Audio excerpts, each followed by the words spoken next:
Tell us, which of your talents is responsible for this dynamic opportunity to occur today?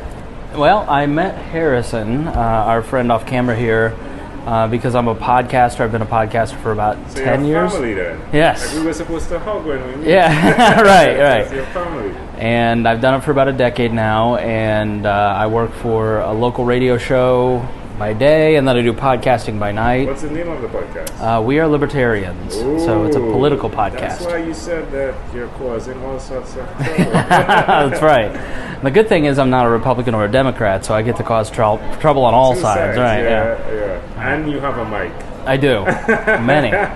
You know how podcasting is. You start buying one piece of equipment, and then you're like, oh, I spent 2 years worth of salary. Yeah. It does sound fun. So the radio program, what's the name of it? The Bob and Tom Show. All right. How did you come up with the Bob and Tom part? So they've been around for about 35 years here in town, and I grew up listening, and I had always wanted to work there. And then about 6 years ago, I met a guy named PJ, who was their art director, and we started talking about their digital presence and their web presence, and then he said, you should tell Tom all this.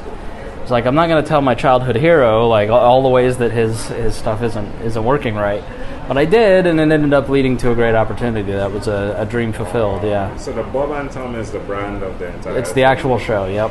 Bob and Tom were there at some point. Right. And yep. You have now taken on the other legacy. Yeah, I'm not on the air. I'm a behind the scenes guy. So it's a big radio show with a bunch of people involved, and then there's the on air staff, and then I do all the digital stuff, all the website stuff, along with a few other people, and then I'm on air on my podcast, but not on Bob and Tom. Okay, well, that's fun, right? Oh, it's a blast. Yeah, I can imagine. You get content from that to do this as yes, well. And exactly vice right. versa, I guess. Right. Well, that's good. So who did you learn that skill from? That skill of being the head?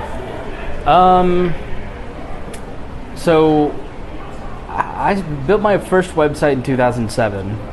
Just because I was working at a radio station then. This is HTML days. Yes, HTML. I mean, I had to it wasn't a one press, you built the WordPress, the database, all that stuff. And and then I just started every time I had a job opportunity, I found myself having to market that without any money. And that was a really great way to build a bunch of skills, so that led into it. And I guess I'm just because I'm 34. You're always in a position where you are always behind the scenes. You work your way up over time, and I just like to help people. And at my day job, I don't want to be on air. I want to be behind the scenes. I want to facilitate the growth of the show and support people that I consider more talented than myself. Yeah. Which is cool, right?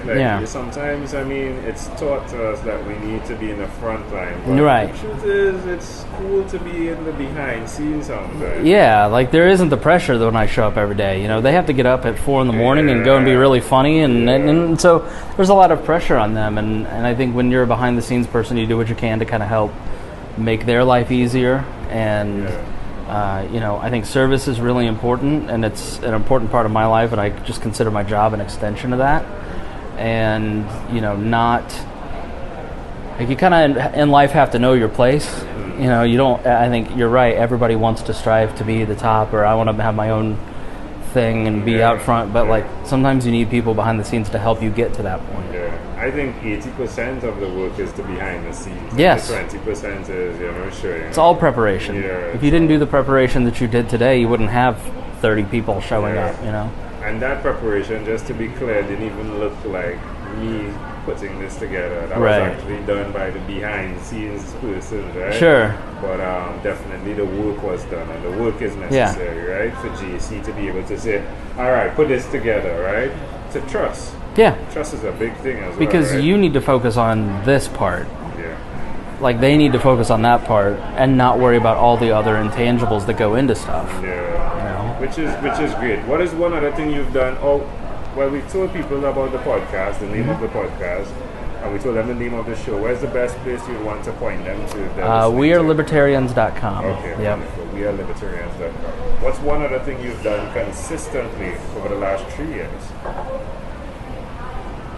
Gosh. Yeah, in terms of what? In terms of just... Anything. It could be fun. It could be fun. A fun stuff thing.